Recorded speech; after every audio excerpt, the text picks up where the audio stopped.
The emergency session of the Galactic Council had never seen such panic. Representatives from across the galaxy filled the massive crystal chamber on Nexus Prime, their various forms of communication creating a chaotic symphony of clicks, hums, and electronic pulses. Ambassador Keth 9 of the Zephyrian Collective stood at the center podium, his crystalline body reflecting the harsh emergency lighting as he delivered the worst news in galactic history. "The Void Reapers have awakened," he announced, his voice resonating through universal translators. 3 star systems in the Outer Rim have been completely consumed. The chamber erupted in terror. The ethereals, beings of pure gas contained within environmental suits, began swirling in distress. The architects, massive silicon-based creatures, made grinding sounds that translated as deep concern. Even the proud Mantari, with their superior military technology, clicked their mandibles nervously. The Void Reapers were legends from the time before recorded history, ancient machine intelligences that had supposedly died out millions of years ago. They were self-replicating constructs that could consume matter itself and convert it into more of their kind. No weapon had ever proven effective against them. "Show us the data," demanded General Zarek of the Mantari War Council. His insectoid features were grim as holographic displays materialized throughout the chamber. The images were horrifying. Entire planets reduced to metallic spheres, stars dimmed and drained, massive geometric ships that seemed to bend space around them. The Reapers moved through space like a plague, leaving only lifeless metal behind. "Our finest scientists have analyzed the threat," continued Keth 9. "The Reapers adapt to any weapon used against them.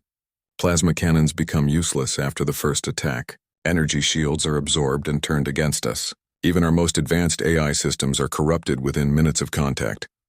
Chancellor Voss of the Trade Federation leaned forward with his 4 arms. "What about the Eternal Guard? Surely our most elite warriors can find a way." "The Eternal Guard engaged the Reapers at Kepler 442, Keth 9 replied sadly. 3,000 of our best soldiers. None survived. The Reapers studied their tactics and became immune to every strategy we have developed over the last 10,000 years. The truth was becoming clear to everyone present. The combined might of galactic civilization was useless against this threat. Races that had mastered faster-than-light travel, created artificial gravity, and built cities that spanned entire moons were helpless against the awakened machines. "There must be something," insisted Dr. Melody of the Pacifist Healers. Her tentacles writhed in distress. "Some weapon we have not tried. Some strategy we have not considered." Keth 9 hesitated. What he was about to suggest went against every principle of galactic civilization. "There is one option," he said slowly. "One race we have not contacted." The chamber fell silent. Everyone knew what he meant. "The humans," whispered General Zarek. "You cannot be serious. The humans were a recent discovery. A species from a world so dangerous that the Galactic Council had classified it as uninhabitable. Earth was a death world where everything from the weather to the smallest organisms tried to kill each other. Volcanic eruptions, ice ages, asteroid impacts, and mass extinctions happened regularly. The creatures that lived there were absolutely insane by galactic standards. They live on a planet that tries to murder them every day," said Chancellor Voss. "Their own food is poisonous to most galactic species. They actually enjoy activities that risk their lives. They call it recreation." "I have read the reports," added Dr. Melody with disgust. "They deliberately inject weakened diseases into their bodies to build immunity. They jump from great heights with only fabric to slow their fall. They climb mountains for fun." The Zephyrians had made first contact with humans only 2 years ago. The initial meeting had gone badly when human diplomats arrived in ships that used controlled explosions for propulsion. Worse, they had insisted on meeting face-to-face without environmental protection, breathing the actual atmosphere of alien worlds. This level of recklessness was considered barely sane by galactic standards. "Remember their response to our peaceful greeting," said Keth 9. "They immediately wanted to know if we had hostile intentions. When we assured them we did not, they seemed disappointed. The humans had been placed under observation but were largely ignored. Their technology was primitive by galactic standards. They still used projectile weapons that fired metal projectiles using chemical reactions. Their ships could barely reach their own moon. They had not even achieved basic immortality treatments. But now, facing extinction, the impossible was being considered. "They are violent and unpredictable," said General Zarek. "Even their entertainment involves simulated warfare and competition. They have no concept of proper civilization. Their planet has shaped them into something we do not understand, agreed Dr. Melody. They think differently than any civilized species. Keth 9 activated another holographic display. This one showed human military exercises that galactic observers had recorded. Soldiers throwing themselves into dangerous situations. Vehicles designed to survive massive impacts. Weapons that seemed designed to cause maximum destruction rather than precise elimination of threats. Look at how they train, he said. They deliberately put themselves in danger to prepare for worse danger. They plan for failure and disaster. They expect everything to go wrong. The chamber watched in fascinated horror as humans practiced what they called combat medicine, treating injuries while under enemy fire, continuing to fight even when wounded, making decisions while exhausted and terrified. They do not fight to avoid casualties, observed Chancellor Voss. They fight expecting casualties. They plan for acceptable losses. This concept was alien to most galactic species. Advanced civilizations fought using drones, artificial intelligence, and overwhelming technological advantage. The idea of willingly risking death in combat was considered primitive madness. Perhaps, said Keth 9 quietly, primitive madness is what we need. The debate continued for hours. The ethereals argued that contact with such violent beings would corrupt galactic civilization. The architects pointed out that human technology was thousands of years behind galactic standards. The Mantari insisted that no species from a single planet could stand against a threat that had destroyed 3 star systems. But the Void Reapers were moving. Every hour of debate meant more systems consumed, more civilizations destroyed, more of the galaxy converted into lifeless metal constructs. Finally, Supreme Chancellor Indira called for a vote. The decision was close. Fear of the humans nearly equaled fear of the Void Reapers. But as reports came in of a 4th system falling to the machines, the choice became clear. The Galactic Council would contact Earth. May the ancestors forgive us, muttered General Zarek as the vote was confirmed. We are about to unleash Deathworlders on the galaxy. Keth 9 began preparing the fastest ship available for travel to the Sol system. As he worked, he could not shake the feeling that they were making a terrible mistake. The humans might save them from the Void Reapers, but what would save them from the humans? The delegation would depart within the hour. Behind them, they left a galaxy in panic, facing extinction from ancient machines. Ahead lay Earth, where violent primitives somehow thrived on a world that should have killed them all. Neither option seemed survivable. But extinction was certain while the humans were merely unknown. The choice was made. The Galactic Council delegation approached Earth with the kind of careful planning usually reserved for entering black holes. Ambassador Keth 9 had insisted on maximum shielding, full environmental protection, and emergency evacuation protocols. They expected to find a primitive world full of savage creatures barely capable of spaceflight. Instead, their sensors detected something impossible. Sir, reported Navigation Officer Thule, his 4 eyes blinking in confusion, I am reading military vessels moving to intercept us. Impossible, said Keth 9. Our intelligence reports indicate these humans have barely reached their own satellite. The tactical display showed sleek ships emerging from concealment near Earth's moon. They moved with purpose and coordination that suggested advanced technology. More concerning, they had somehow hidden from galactic sensors until now. Incoming communication, announced the ship's AI. They are using our diplomatic frequencies. The main screen activated to show a human female in what appeared to be military dress. Her hair was pulled back severely, and her eyes held the kind of calm focus that suggested extensive combat experience. Behind her, the bridge of her ship bustled with efficient activity. Galactic Council vessel. This is Captain Sarah Chen of the Terran Defense Force. State your business. Keth 9 was momentarily speechless. The human was speaking perfect galactic standard, despite first contact happening only 2 years ago. Worse, she seemed completely unimpressed by meeting alien life. I am Ambassador Keth 9, he managed. We come seeking aid for a galactic emergency. Captain Chen nodded as if this was routine. The Void Reapers. Yes, we know. You will want to speak with Admiral Vasquez. Follow my ship to Luna Station. Do not deviate from the prescribed course. The transmission ended, leaving the alien delegation staring at each other in shock. They know about the Void Reapers, whispered Dr. Yeath of the Science Collective. How is that possible? More importantly, added General Zarek, how did they build ships that advanced in only 2 years? The journey to Luna Station provided more surprises. Human ships moved through space using drive systems that should not have worked according to galactic physics. They seemed to ignore several fundamental laws about energy conservation and momentum transfer. Luna Station itself was a massive construction built into Earth's moon. Defensive platforms surrounded it, bristling with weapons that looked primitive but somehow dangerous. Human engineering appeared to follow the philosophy that if something could be made bigger and more heavily armed, it should be. The docking procedure was equally unsettling. Human technicians worked in vacuum with minimal protection, performing maintenance tasks that would require full environmental suits for any other species. They seemed to treat the deadly emptiness of space as a minor inconvenience. Admiral Maria Vasquez met them in the station's main conference room. She was older than Captain Chen, with gray in her hair and scars on her hands that suggested personal combat experience.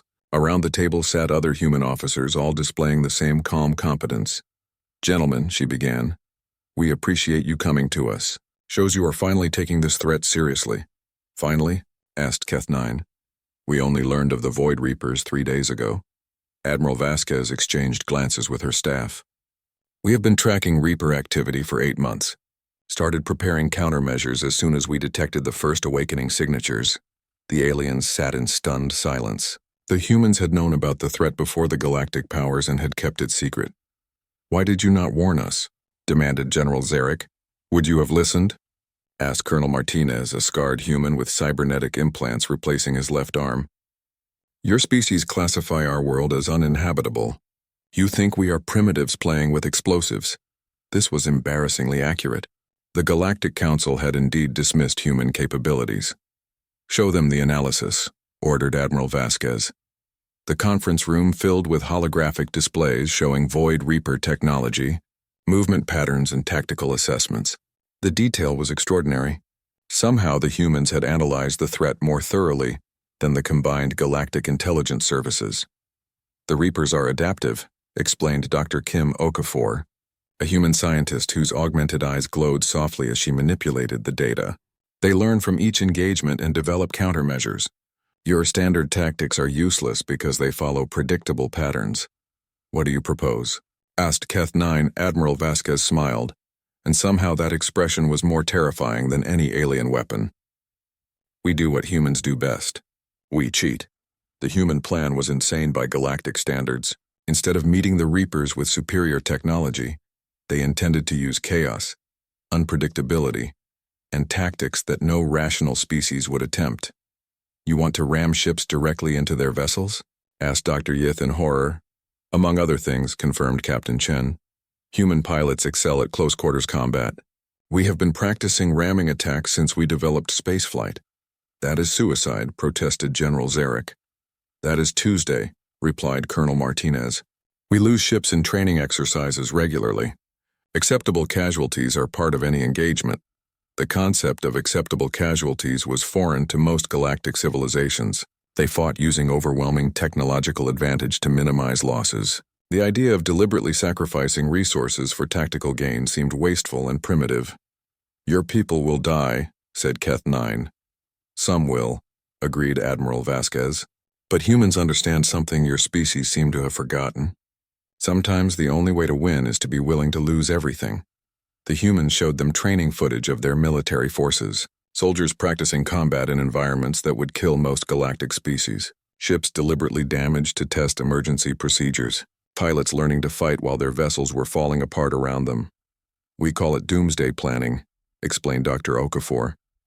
"Every human military unit trains for the worst possible scenario: equipment failure, communication breakdown, command structure collapse, supply line disruption. We prepare for everything going wrong at once." "That seems pessimistic," observed Dr. Yith. "That seems realistic," corrected Captain Chen. "On Earth, everything tries to kill you. Natural disasters, climate change, asteroid impacts, supervolcanic eruptions, ice ages, pandemic diseases. We have survived 12 different extinction events. You learn to be ready." The humans revealed that they had been preparing for galactic warfare since achieving spaceflight. Every human colony ship was also a potential warship. Every civilian facility could be converted to military production. Every human citizen received basic combat training as part of their education. You weaponize everything, said General Zarek with a mixture of admiration and horror. We optimize everything, corrected Admiral Vasquez. Human children play war games for entertainment. Human sports involve controlled violence. Human stories celebrate sacrifice and victory against impossible odds. Our entire culture is military preparation disguised as civilian life. The briefing continued for hours. The humans had contingency plans for threats the galactic powers had never imagined. Scenarios involving time travel, dimensional invasions, reality-altering entities, and cosmic-scale disasters. They thought like a species that expected the universe to try to kill them. Will you help us? Asked Keth 9 finally. Admiral Vasquez stood and looked out the conference room window at Earth. The blue and green world looked deceptively peaceful from space. Only close observation revealed the constant storms, the active volcanism, and the deadly radiation environment that somehow produced these terrifying creatures. Of course we will help, she said. This is our galaxy too. Besides, we have been looking for a good fight. The casual way she said this sent chills through the alien delegation. These humans were not just willing to face the Void Reapers. They were eager to do so. When do we begin? Asked General Zarek. We began 8 months ago, replied Colonel Martinez. Human fleets are already moving to intercept the Reapers. We should have first contact within 72 hours. The aliens realized that while they had been debating and planning, the humans had already started fighting. These Deathworlders did not wait for permission or consensus. They identified threats and acted. Thank you, said Keth 9. Do not thank us yet, warned Admiral Vasquez. When this is over, your galaxy will be a very different place. The humans you are asking for help today will still be here tomorrow. As the alien delegation prepared to return to Nexus Prime, they carried with them the disturbing knowledge that they had just unleashed something that might be more dangerous than the Void Reapers themselves. Behind them, Earth continued its ancient rotation, hiding the preparations of 6 billion potential soldiers who had just been given permission to save the galaxy. The first engagement between human forces and the Void Reapers took place in the Kepler 438 system, where the machines had just finished consuming 2 planets. Galactic Council observers watched from a safe distance, expecting to witness another hopeless defeat like so many before. Instead, they saw something that challenged everything they understood about warfare. The human fleet approached the Reapers, using what Admiral Chen called aggressive stupidity. Instead of maintaining safe distance and using long-range weapons, the human ships accelerated directly toward the enemy at maximum speed. What are they doing? Asked Keth 9, watching the tactical display with growing horror. They are charging, replied General Zarek, directly into the enemy formation. The Void Reapers responded as expected. Their adaptive technology analyzed the incoming human ships and prepared countermeasures. Energy shields configured to absorb plasma weapons, targeting systems locked onto the primitive human vessels. The machines calculated an easy victory. They had never fought humans before. The lead human ship, TDS Revenge, did not slow down as it approached the Reaper line. Instead of firing weapons, Captain Liu simply pointed her vessel at the largest enemy ship and activated something called ramming speed. She is going to collide with them, gasped Dr. Yeath. On purpose, added Admiral Vasquez calmly from the communication channel. Captain Liu volunteered for this mission. The collision was devastating. The human ship struck the Reaper vessel at significant percentage of light speed, tearing through its hull like tissue paper. Both ships were destroyed instantly, but the EI explosion took out 3 additional Reaper units that had been positioned too close together. Acceptable losses, reported Colonel Martinez as if discussing weather conditions. What happened next stunned the galactic observers. The remaining human ships did not retreat or regroup. They continued their charge, using the debris from the collision as cover. Human pilots flew through fields of twisted metal and energy discharges that should have destroyed their vessels. Their ships are not fast enough to avoid Reaper weapons, observed General Zarek. They are not trying to avoid them, replied Captain Chen. They are flying too close for the Reapers to target effectively. The human tactic was insane but effective. By closing to point-blank range, They forced the Void Reapers into close combat where their adaptive advantages were reduced. Human ships fired kinetic weapons that used simple physics rather than energy manipulation. Metal projectiles moving at high velocity could not be adapted against because they followed basic laws of momentum and mass, but the humans were not finished demonstrating their primitive madness. "Boarding teams away," announced Captain Rodriguez from the human destroyer TDS Fury. The galactic observers watched in disbelief as small craft launched from human ships and flew directly toward intact Reaper vessels. These were not rescue pods or emergency shuttles. They were assault craft filled with human soldiers in armored suits. "They cannot seriously intend to board Reaper ships," said Dr. Yeath. "Human Marines have been practicing zero-gravity assault tactics for months," explained Admiral Vasquez. "They consider it a natural extension of urban warfare." The concept of boarding enemy vessels was obsolete technology. Modern warfare used long-range precision strikes and automated systems. The idea of soldiers physically entering enemy ships was something from primitive historical records. The human Marines did not seem to know this. The first boarding craft latched onto a Reaper ship using magnetic clamps and drilling charges. Human soldiers in powered armor cut through the hull using tools that looked more like construction equipment than weapons. They entered the alien vessel like workers arriving at a job site. The Void Reapers tried to adapt to this new threat, but human tactics made no sense. The Marines used weapons that fired chemically propelled projectiles, explosive devices that relied on simple combustion, and close combat tools that seemed designed for breaking things rather than precise elimination. "Sector 7 cleared," reported Sergeant Williams over the communication channel. "These machines do not handle demolition charges very well. The humans were not trying to capture Reaper technology or learn their secrets. They were systematically destroying everything they found using the most primitive methods available: explosives, cutting tools, and what appeared to be oversized hammers." "Why are they not trying to preserve the technology?" asked Keth 9.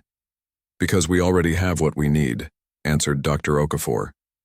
Her voice came from the human command ship, where she was apparently analyzing Reaper systems in real time during active combat. "We have been collecting data since the first engagement. The galactic observers realized that every human ship was recording detailed information about Reaper capabilities, responses, and weaknesses. While the Marines were destroying individual vessels, human scientists were building a comprehensive database of enemy technology." "You are using the entire battle as a research project," said General Zarek with dawning understanding. "We are using the entire war as a research project," corrected Admiral Vasquez. "Every engagement teaches us something new. Every Reaper response gives us more data." This approach was completely alien to galactic military doctrine. Civilized species fought to win individual battles. Humans seemed to be fighting to understand their enemy, treating short-term losses as acceptable if they provided long-term advantages. The battle continued for 6 hours. Human ships were destroyed, human soldiers died, and human resources were consumed at a rate that horrified the alien observers. But the Void Reapers were also taking losses, and more importantly, they were being forced to reveal their capabilities. "Reaper formation is adapting to kinetic weapons," reported Captain Chen. "Switching to thermal charges." "Confirmed," replied Colonel Martinez. "Human forces are now using incendiary devices." The humans changed tactics so quickly that the Reapers could not keep up with their adaptations. Just as the machines adjusted to projectile weapons, the humans switched to fire-based attacks. When the Reapers countered those, humans began using focused electromagnetic pulses. "How many different weapon systems do you have?" asked Dr. Yith. "All of them," answered Dr. Okafor. "Human military doctrine assumes that any technology can be weaponized given sufficient creativity and desperation." The engagement ended when the surviving Reaper ships retreated to regroup and analyze their unexpected opponents. The humans did not pursue them. Instead, they began salvage operations to recover useful technology from the battlefield. "We lost 40% of our ships," reported Admiral Vasquez during the post-battle briefing. "That seems like a terrible loss," said Keth 9. "That seems like useful data," corrected Captain Chen. "We now know exactly how the Reapers respond to close-range assault, boarding actions, and rapid tactical changes. Worth the cost." The galactic observers struggled to understand this mentality. The humans had deliberately sacrificed resources to gain information. They treated their own soldiers and equipment as expendable tools in a larger strategy. "Your people died for research data," said General Zarek.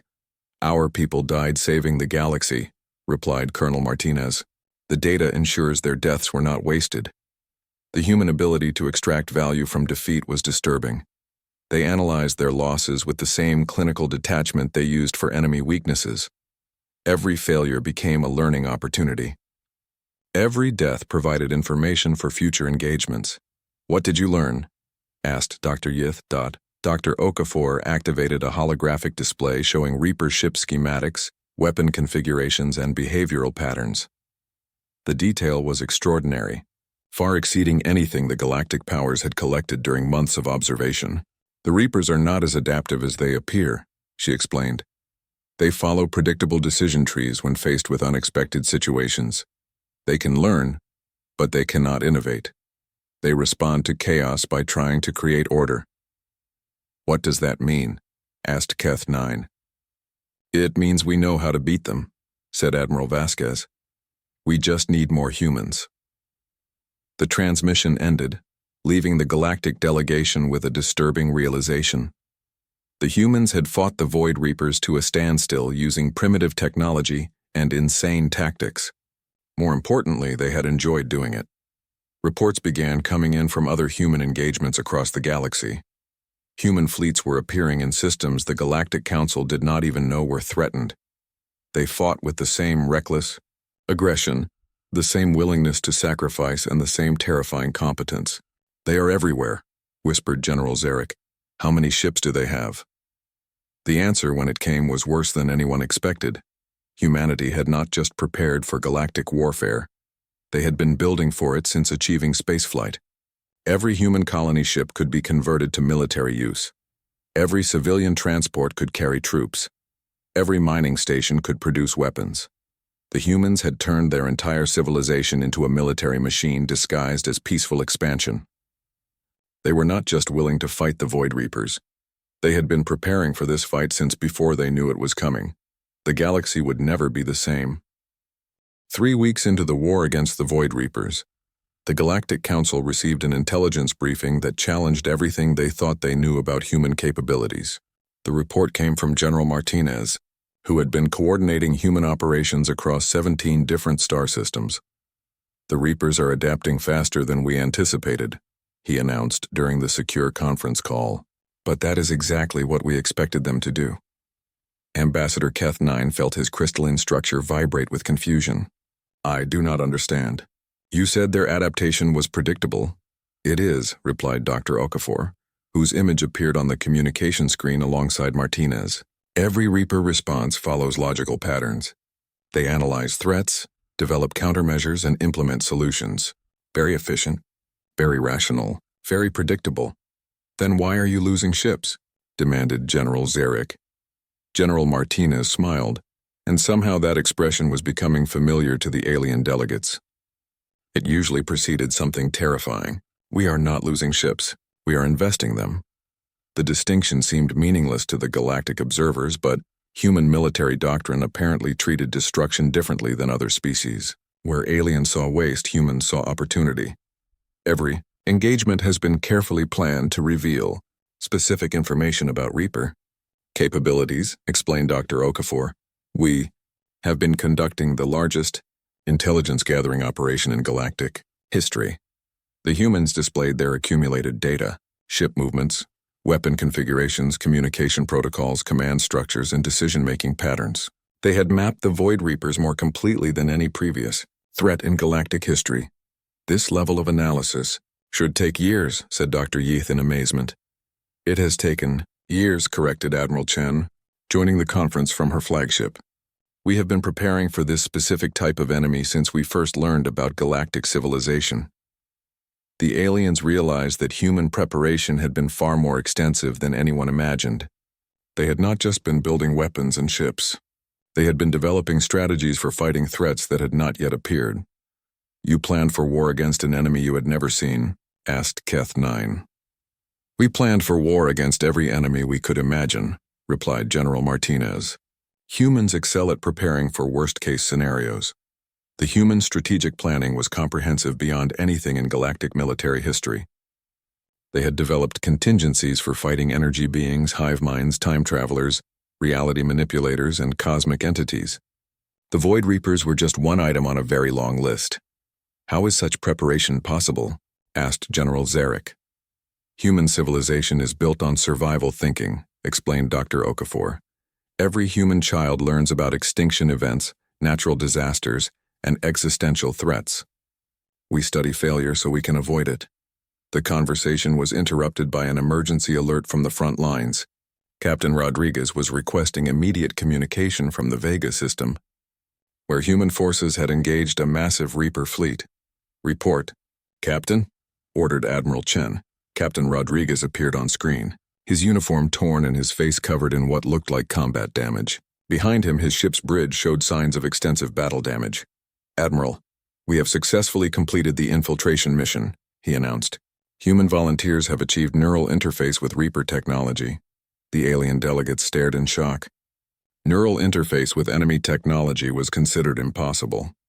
The Void Reapers used quantum-level processing that was incompatible with biological consciousness. Explain, demanded General Zarek. Dr. Sarah Kim appeared on screen, but she looked different than before. Cybernetic implants covered half her face and her eyes glowed with artificial light. When she spoke, her voice had a mechanical undertone. Human volunteers have undergone cybernetic integration with captured Reaper components, she reported. We can now interface directly with their network protocols. The concept horrified the galactic observers. These humans had deliberately modified themselves using enemy technology. They had allowed alien machines to be integrated into their bodies and minds. That is madness, gasped Dr. Yith. The contamination could kill you or corrupt your consciousness. Some volunteers did not survive the AI process, acknowledged Dr. Kim. Acceptable. Losses for the mission objectives. The casual way she discussed human death was becoming more disturbing as the war continued. These Deathworlders treated mortality as a resource to be spent, rather than a tragedy to be avoided. What information have you obtained? Asked Admiral Chen. Dr. Kim's cybernetic implants flashed as she accessed the Reaper network. The Void Reapers operate under a unified consciousness distributed across their entire fleet. Central command protocols are managed by core processing units located in heavily defended motherships. Can you disrupt their communications? Asked General Martinez. Better than that, replied Dr. Kim. We can introduce information warfare directly into their decision-making process. The humans had discovered that Reaper adaptation followed rigid logical patterns. They analyzed threats and developed optimal responses based on mathematical calculations. This efficiency was also their weakness. Human thinking is chaotic and unpredictable, explained Dr. Kim. Our decision-making process includes intuition, emotion, random factors, and illogical choices. Reaper processing systems cannot handle true chaos. The plan they proposed was more insane than anything the humans had attempted so far. Instead of fighting the Reapers with superior technology, they intended to infect the machine network with human consciousness itself. You want to upload human minds into Reaper systems? Asked Keth 9. We want to teach them how to be human, corrected Dr. Okafor. Show them what real chaos looks like. The technical details were beyond galactic understanding. Human scientists had somehow learned to encode biological thought patterns into quantum information structures. They could literally transmit human consciousness through Reaper communication networks. The volunteers will not survive the upload process, admitted Dr. Kim. Human consciousness cannot exist in quantum processing environments for extended periods. More acceptable losses? Asked General Zarek with growing horror. More human heroes, corrected Admiral Chen. Each volunteer can disrupt thousands of Reaper units before the process terminates their consciousness. The aliens struggled to understand this level of self-sacrifice. Humans were volunteering to die in order to introduce chaos into enemy systems. They were weaponizing their own minds. How many volunteers do you have? Asked Dr. Yith. All of them, replied General Martinez. Every human military unit has volunteers for the consciousness upload mission. We have more volunteers than we can use. This revelation was perhaps the most disturbing yet. Humans were not just willing to die for the mission. They were eager to do so. Their entire culture seemed built around the concept of meaningful sacrifice. The first consciousness upload will begin in 6 hours, announced Dr. Kim. We expect significant disruption to Reaper command and control systems. What if the plan fails? Asked Keth 9. Then we try something else, said Admiral Chen. Humans excel at backup plans. The communication ended, leaving the galactic delegates with the knowledge that human ingenuity was even more dangerous than human aggression. They had taken the most advanced threat in galactic history and found a way to turn it against itself. Reports began coming in from across the war zone. Human fleets were positioning themselves for coordinated attacks on Reaper motherships. Volunteer soldiers were preparing for missions they would not survive. Scientists were fine-tuning consciousness upload procedures. They are going to win, whispered General Zarek. These insane Deathworlders are actually going to defeat the Void Reapers. That is what terrifies me, replied Keth 9. If they can do this to the Reapers, what could they do to us? The question hung in the air as the aliens watched human forces prepare for their impossible solution. Soon the galaxy would learn what happened when Deathworlders decided to save everyone. Whether anyone would want to be saved by them was another matter entirely. The final battle for the galaxy lasted exactly 4 hours and 37 minutes. When it ended, the Void Reapers had been completely eliminated. 3 human volunteers had sacrificed their consciousness to save trillions of lives, and the Galactic Council faced the terrifying realization that they now owed their existence to a species they barely understood. Admiral Chen delivered her after-action report to the emergency session of the Galactic Council with the same calm professionalism she had shown throughout the war. Her uniform was clean, her bearing was military perfect, and her expression revealed nothing about the magnitude of what human forces had just accomplished. The Void Reaper threat has been neutralized, she announced simply. All enemy forces have been eliminated or rendered inoperative. The chamber erupted in celebration. Representatives from dozens of species clicked, chirped, and harmonized their joy. Entire civilizations had been saved. The galaxy was free from the ancient machine plague that had consumed star systems for eons. Only Ambassador Keth 9 noticed that none of the humans seemed to be celebrating. How was this accomplished? He asked when the noise finally died down. Dr. Kim appeared on the main display, her cybernetic modifications now more extensive than before. The consciousness upload process had changed her into something that was no longer entirely human. But she retained enough humanity to smile. The volunteers successfully introduced chaos algorithms into the Reaper collective consciousness, she reported.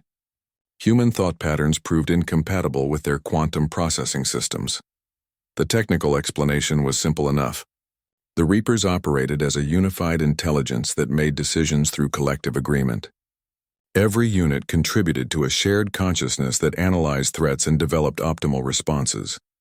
Human volunteers had uploaded their minds directly into this network, bringing with them all the chaos and irrationality that evolution on a death world had given them. Suddenly, the Reaper collective was trying to process human emotions, human instincts, and human creativity. The effect was immediate and catastrophic, continued Dr. Kim. Reaper units began making contradictory decisions. Some tried to retreat while others advanced. Some attempted to adapt while others refused to change. The collective consciousness collapsed into arguing factions. You taught them to disagree with themselves, said Dr. Yith in amazement. We taught them to be human, corrected Admiral Chen. Chaos, individuality, and the capacity for self-doubt are fundamental aspects of human consciousness. The Void Reapers, designed for perfect efficiency and logical decision-making, had no defense against human irrationality. They tried to adapt to chaos and discovered that chaos, by definition, could not be systematized. Individual Reaper units are still functional, reported General Martinez, but they can no longer operate as a collective force. Most are simply floating in space, unable to decide what to do next. Some have requested asylum, added Captain Rodriguez with what might have been amusement. Apparently, exposure to human consciousness has given them existential anxiety. The idea of Void Reapers suffering from mental health issues was so absurd that several alien representatives began laughing. The ancient machines that had terrified the galaxy for millions of years were now paralyzed by depression and uncertainty. What happens to them now? Asked Chancellor Voss. Human psychologists are working with the functional unit, explained Dr. Okafor. We are teaching them meditation techniques and stress management. Several have expressed interest in artistic pursuits. The transformation of cosmic destroyers into anxiety-ridden artists would have been the most shocking news in galactic history under normal circumstances. Unfortunately, Ambassador Keth-9 was beginning to suspect that normal circumstances no longer existed. Admiral Chen, he said carefully, what are humanity's intentions now that the threat has been eliminated? The question brought absolute silence to the chamber. Every representative was suddenly very interested in the human response. The species that had just saved the galaxy was also the species that had demonstrated an unparalleled capacity for violence and strategic thinking. Our intentions remain unchanged, replied Admiral Chen. We will continue defending Earth, expanding human colonies and protecting our interests. What about the Galactic Council? Asked General Zarek. What about it? Chen responded. The Council is free to continue governing as it sees fit. We have no desire to interfere with galactic politics. The response should have been reassuring, but something in her tone suggested there was more to the statement. Of course, continued Admiral Chen, humanity will need to take certain precautions to ensure our security. What kind of precautions? Asked Keth-9, though he suspected he did not want to know the answer. General Martinez activated a holographic display showing human fleet positions throughout the galaxy. The map revealed that human ships were already stationed in every major star system, positioned to respond to threats within hours. Standard defensive measures, he explained. We have established monitoring stations, rapid response fleets, and early warning systems throughout the galaxy. You have militarized the entire galaxy, said General Zarek in dawning horror. We have secured the entire galaxy, corrected Admiral Chen. The Void Reapers proved that threats can emerge anywhere at any time. Human forces are now positioned to respond appropriately. The aliens realized that while they had been celebrating their salvation, the humans had been consolidating their position as the galaxy's dominant military power. They had not just defeated the Void Reapers. They had used the war as an excuse to establish human presence everywhere. What if the Council objects to this militarization? Asked Chancellor Voss. Admiral Chen's smile was polite and terrifying. The Council is free to express any concerns through proper diplomatic channels. We are always willing to discuss reasonable requests. And unreasonable requests? Asked Keth-9. Are generally not worth discussing, replied General Martinez. The message was clear. Humanity was now the galaxy's protector. Whether the galaxy wanted protection or not, any species that objected would discover exactly how effectively humans could deal with opposition. You planned this, said Dr. Yith with sudden understanding. The entire war was preparation for galactic domination. The entire war was preparation for galactic defense, corrected Dr. Okafor. The domination was just a side effect. Admiral Chen stood to deliver her final remarks. Behind her, the holographic display showed human ships patrolling star systems, human colonies expanding into new territories, and human technologies being distributed to allied species. The galaxy is now under human protection, she announced.